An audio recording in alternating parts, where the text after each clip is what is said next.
Welcome, I'll start. My name is Richard Williams, and I'm the computing coordinator and Year 5 class teacher at Holbrook Primary School in Suffolk. And last summer I took 4 children from our school to Brazil for RoboCup 2014, which is the world's largest robotics competition.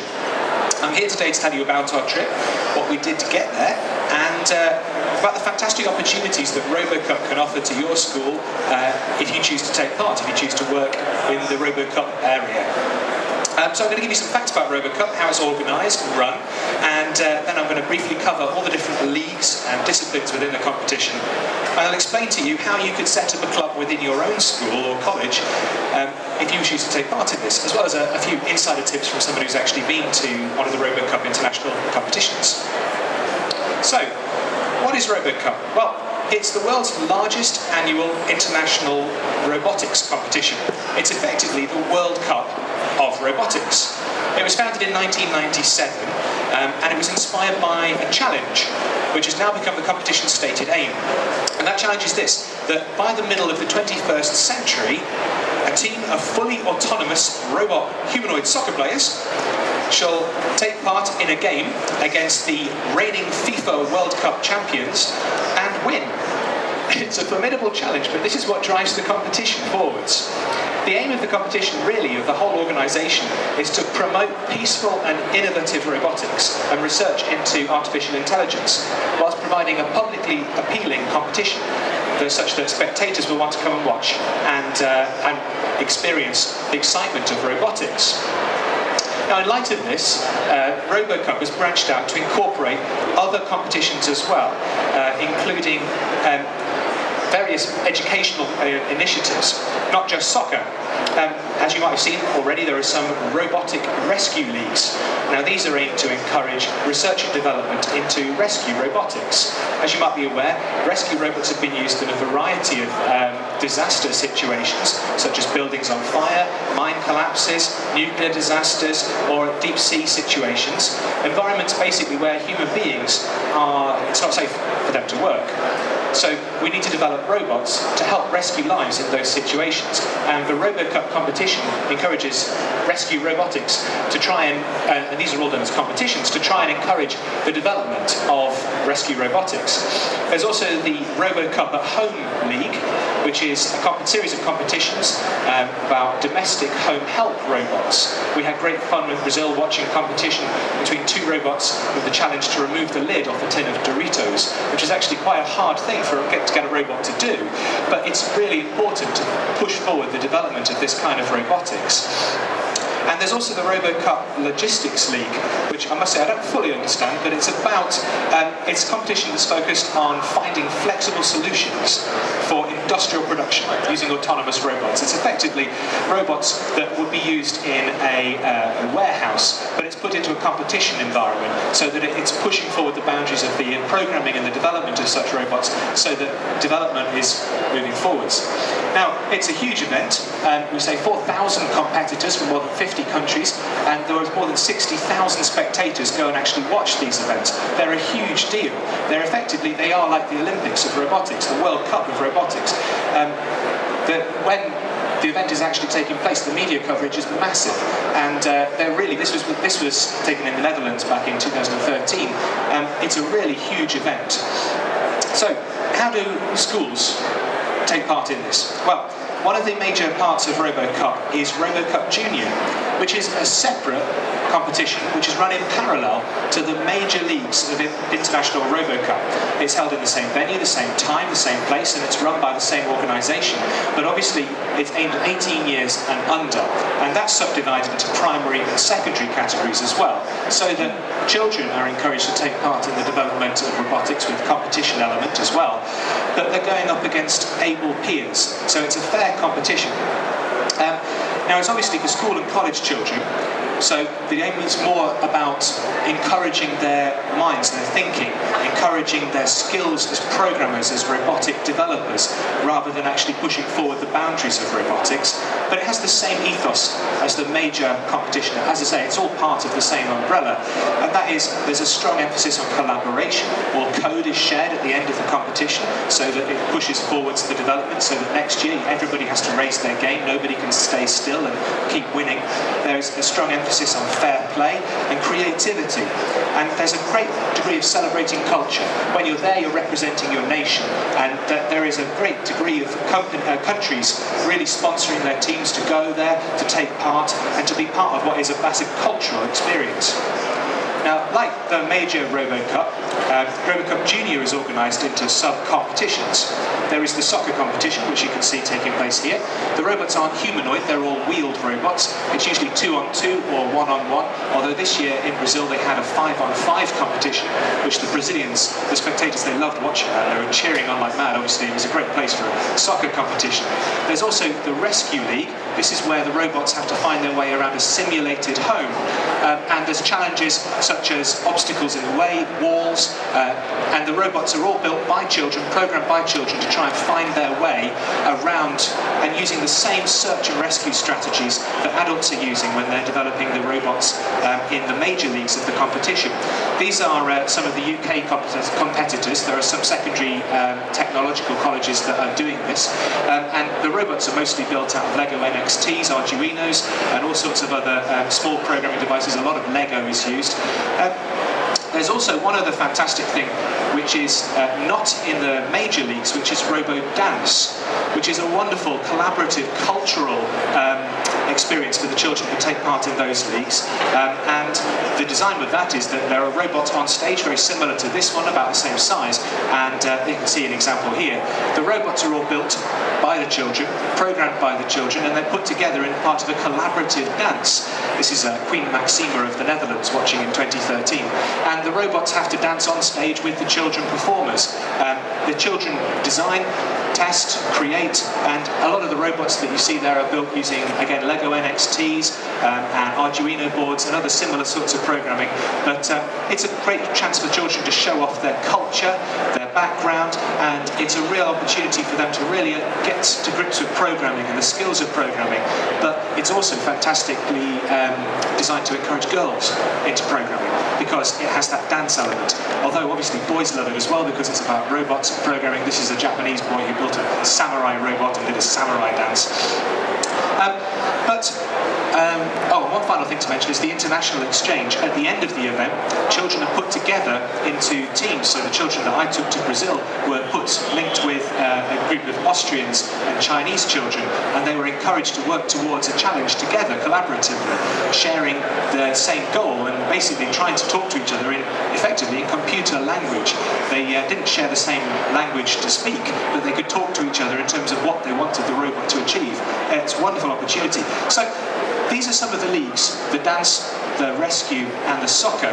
But what I'd like to talk about now is the league that we've taken part in, which is the easiest way to get involved if you want to get involved in RoboCup, and that's CoSpace. Now, it's only really been around in our country for a couple of years. It's huge in Australia and Germany and the Far East. It was developed by Singapore, but it's being promoted in the UK mostly through BETT. That's how we found out about it. It's effectively a rescue simulation. They again are split into primary and secondary leagues. What you see here is what we use, which is the primary league. And the robots are competing with each other. Part of the ethos of RoboCup is that it should be a visually interesting, spectator-friendly competition. So you have the two robots, the blue robot and the red robot. Both have a code that's loaded onto them, created by the children. The robots are autonomous, and they're put into this field, and there's time, you can see the time counting down. So they have to try and find the coloured squares. You'll notice if they do find them using colour sensors on the underneath of the robot, then and sometimes they crash into each other, which makes it much more interesting. But when they find them, they collect the objects. Each one's worth a different number of points. They try and get those objects back to the orange depositing zone and avoid the dark blue squares surrounded by a warning area, because they're referred to as traps. So explain this to the children, that it's like a burning building situation. The coloured squares are different people that you have to rescue. rescue. You have to try and get them back to the orange zone, which is safety, and they have to try and avoid the pitfalls, which are the blue traps. It really develops their programming skills. That's why CoSpace was developed, to specifically encourage children to learn about real robotics. But it's very simple. You don't actually have to have a real robot. The robot is simulated, it's on screen, it all works on a laptop. The program is free to download, and you can learn how to do it. There is a chance to do real robotics if you actually go to the international competition. When our children linked up with some of the older children, the reason it's called CoSpace is because in the secondary part of the competition, you can put your code, which works on a simulated robot, you can load it onto a real robot on a real rescue field, and the robot will behave in the same way. It will actually move around and find the objects which are drawn onto the floor, rather than in a simulation environment. So it gives children the chance to experience the difference between a simulated robot, which works pretty much as you expect it to, and a real robot, which has obviously flaws based on the lighting that's around. There were people shouting at the Brazilians who were crowding over the field to have a look, and were casting shadows on the area. The robots weren't quite picking it up because they were programmed to have certain colour parameters. The interface is very simple to start with, but it gives children the chance to actually learn C#, which is a programming language, a real programming language, and basically as you progress in your ability to put together a program, the children naturally begin to learn how to do some of the C# programming. Now, the way we learnt about this is that there are taster days. I'll give you some details about those in a minute, and there are even some advanced masterclasses for schools who've already learnt some of the basics. They're organised through BETT, so I'll give you some contact details about those at the end.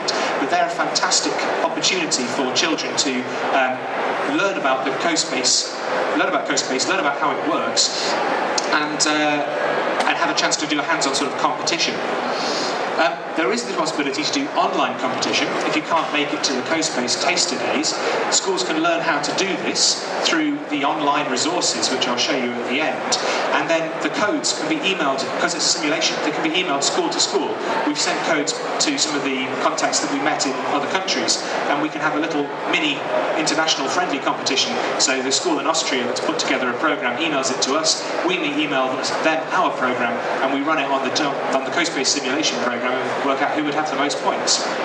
So I'm going to tell you about our club and how it's run. So if you're interested in running your own sort of club, this is the model that I can tell you about, because this has worked for us. So we're a rural Suffolk school. We're not a massive technology college or anything. We have 160 children.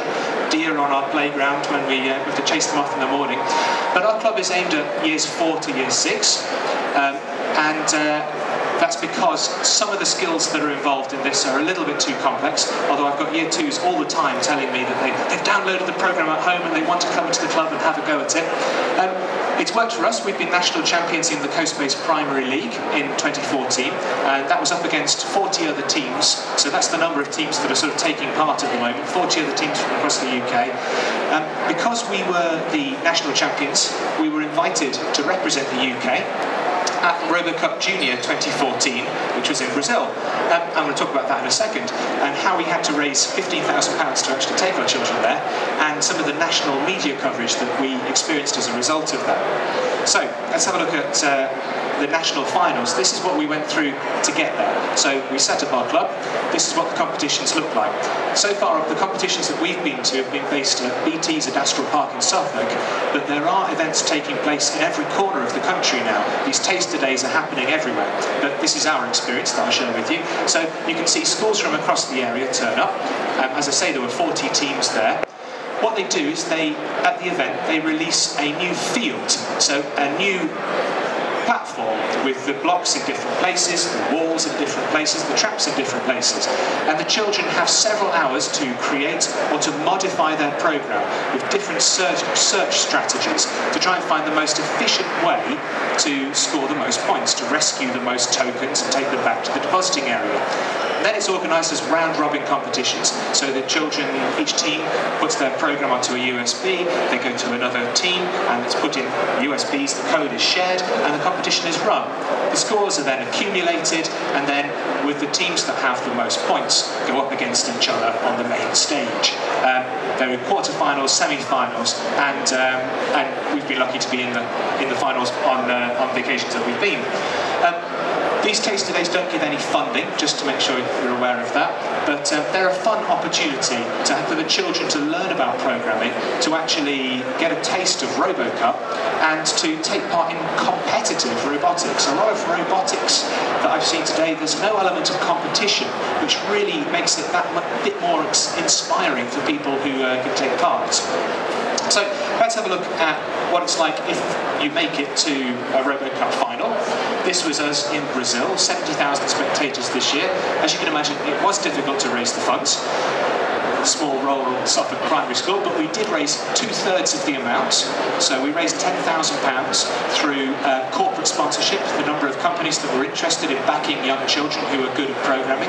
There were grants, there were all sorts of different things that we did, including events, sponsored swims, bike rides, cake sales, car wash, etc. And donations from the local community. About the remaining third of the funds came from the parents themselves.